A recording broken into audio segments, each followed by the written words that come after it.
Hello and welcome to my channel.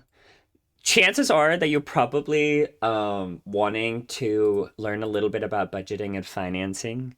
And I'm honestly just here to walk you through a little bit how I do it. What you're seeing on the screen right now might seem very intimidating. So I do actually want to start off by showing you guys how I was doing the first time that I started budgeting, because you can really see the sort of transgression and progression that I was able to do with my budget. Because the first thing that I wanted to do was tracking how much I actually was earning and how much I was spending. I wasn't worrying about investing or saving. In fact, I didn't even do anything. And you can see that it's so off. It's kind of all over the place. You can see that if I go to February 2024, it gets a little bit better, right? Because every month I started to, go in and do some stuff. You see a lot of fun money, a lot of takeout, a lot of just Subway and some, bad habits. I don't even think I break down like my needs and wants and anything. I'm just tracking how much I'm spending in each of these categories.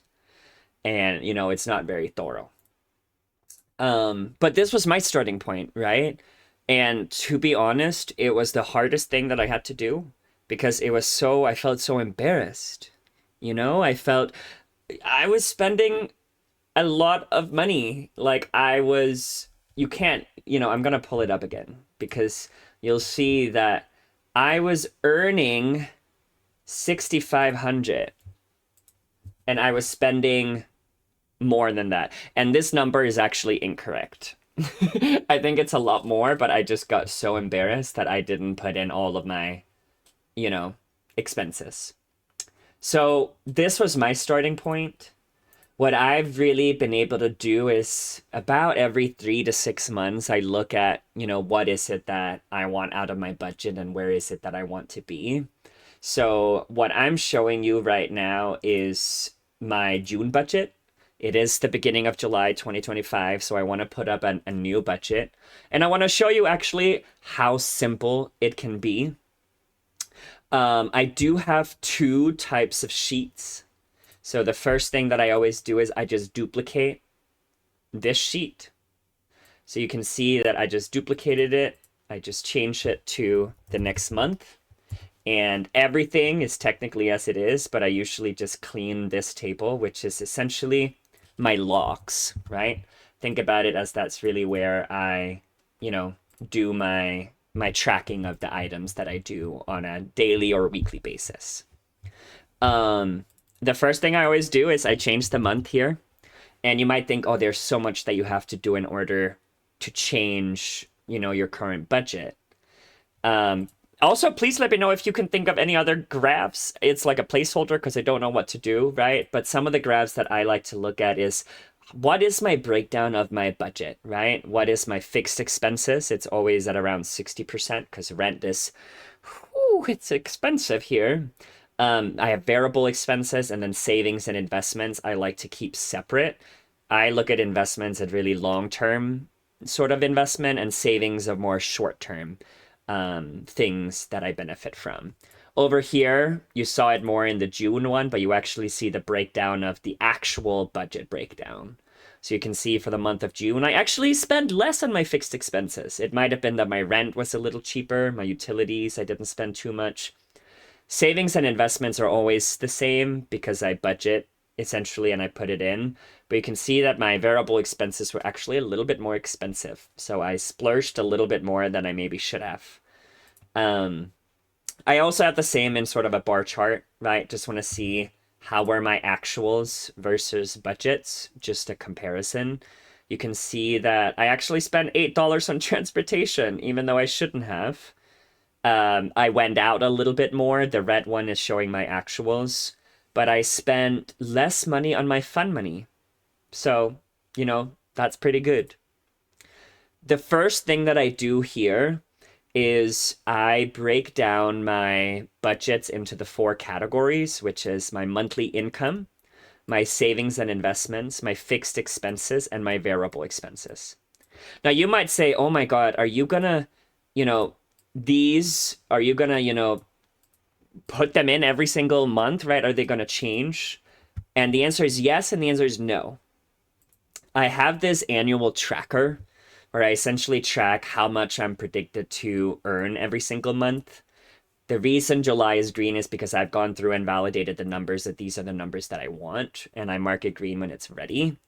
You don't even have to go back and forth and like update this one. You can see that this one is Q9. So this number that's right here is taken from Q9. But when you go back to this tracker, Q9 is actually for June. Now, what I do, and this is something that I can help anyone set up, this is literally a game changer. But I added a script into my sheet that essentially allows me to very quickly just change all of the columns from June to July by just running a script. So I just changed it, right? Change all Q's to R's. I run it, and now they have changed to R, right? So I can press Control C, and you see now it's Q10, Q13, Q12, Q9, and then when I just do back, it's all in R10s, right? So within seconds, I literally upgraded my budget to now be all of the tables being in July. The next thing that I usually tend to do is that I put in my first immediate sort of expenses. And it's always my paycheck, so I think we can put it in, right? So it's July 2025. These are the 5 categories that I've been talking about, right? In this case, this is an income. And the first thing that I always put is my pay stub. And my pay stub does include taxes. I just like to keep track on, the whole paycheck and how it's actually going. And then I also have about 1 debit card and 3 credit cards. So my pay stub obviously go to my credit card, but this is the log. And you can see over here, right, that it automatically sums up. So if I had, done parents, it would have gone in there. If I had put it in emergency fund, it would go down there, right? So it automatically is attached to them. I am going to copy paste my other things, right? But I look at my company match for a 401k. I'm doing my benefits. You can see that my fixed expenses are, taxes. I have some investments myself. Then obviously my rent and then some carryover money because I saved $10 from last month, okay? Now, the one thing that I do want to show you guys that I really love about my sheet, and I can show you guys how to do it, but you can see how I'm actually not able to put anything in here when I click on it. It's because it's entirely depending on these 5 categories. So if I were to put income, right, all of the categories match the income. So it could be the pay stub, right? But let's say that, this is a variable expense, right? Now it shows the variable expense categories. And if I were to do fixed expense, you know the drill, right? This is essentially what it's able to do. I love this dynamic one because you don't need to have this long, exhausting list of things. You can really just match it very easily. The next thing that I do, which is something that I kind of like to have, and that is sort of a spending insights. So I made a copy of this already, but this is essentially tracking. And I don't know if I'm the only one that feels this way, but I get very uncomfortable with credit cards, right? Because I want to make sure that the money that I'm spending is money that I have, right? I don't want to spend $2,000 on my credit cards, but then not having $2,000 on my debit card to pay those money, right? So the first thing that I usually do is that I have my 3 credit cards, and then I have my debit card down here. But as you'll see, a lot of these formulas that I put together is in the month of June, right? There's I think 20 of these formulas, and you can go in and change, July, but again, I created a script to do this so easily. This is literally my favorite thing to do. So I go in, I change it from June to July, And I make sure to update all formulas instead of just the formula in the column that I have. And I press run. And what it does is that it updates every single thing to now be July. So you can see, right, this was, what was it before? Negative 3.9, right? Because it was attached to my June budget. But now that it's all upgraded, I have it, right? I also look at the 3 credit cards that I have. I have to update my Discover It for the third quarter because I don't believe groceries are there. But this gives me a kind of insight on, right, what card should I use for specific purchases, right? So I spend my credit cards on everything because I want to yield the most benefit, but I want to make sure that, you know, for dining, I actually have 2 credit cards that give me 3 times return. Discover had a 5% cashback for last quarter, right? So this is just like a good overview sheet. This is also where I can validate. I can go in and check, okay, do I have $24 on my credit card or on my debit card, right? Does it match? Obviously, I have the $9.99, which is derived directly from the table in here. This is how I do my budgets. I love it. Is it perfect? No, absolutely not. But it becomes a little bit like, I don't want to say a game, right? But it becomes something that I actually enjoy doing. I get to see, I have a savings dashboard that I can go into in another video.